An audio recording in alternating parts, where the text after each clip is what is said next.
O'lim kelib to'satdan bir yigit barvaqt o'ldi. Gunohlari ko'p ekan, qabri otashga to'ldi. Yillar o'tdi oradan, yigit qiynoqda yotar. Ko'tarilmas azoblar kundan kun bo'lar battar. Ammo bir kun qabrga kirib keldi ikki farishta. Zulmat bosgan bu qabr birdaniga yorishdi. Farishtalar dedilar: bitta qabr azobi. Endi sizga bo'lmagay hech Allohning g'azabi. Bu sovg'alar siz uchun bo'lsin sizga muborak. Bizlarning kelishimiz sizga jannatdan darak. Yigit dedi: malaklar, sizlar shoshib qolibsiz. Loyiqmasman sovg'aga, siz adashib kelibsiz.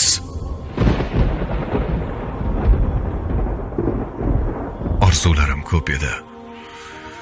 O'lib ketdim armonda. Loyiqmasman sovg'aga, qilmang meni sharmanda. Yotaverib bir joyda ko'nikdim-ku sabrga, olib borib beringlar uni boshqa birovga. Farishtalar dedilar: biz qilmaymiz hech xato. Bu sovg'alar siz uchun, sizga qilingan ato. Jon oluvchi farishta joningizni olganda, o'sha payt beshikda farzandingiz qolganda. Insonlarga farzandlar beriladi omonat. Omonatga xiyonat, o'rtamasa diyonat. Ayolingiz tarbiya qildi yolg'iz bolani, farzandingiz o'rgandi shu bugun bismillohni. Diyonatli farzanddan kelaverar sovg'alar. Yaxshi qolgin ey yigit, so'zimiz rostdir ishon. Farishtalar ketdilar, qabr bo'ldi nurafshon. Oxiratni unutdik, dunyolarga berilib. Savob ishni or bilib, gunoh qildik kerilib.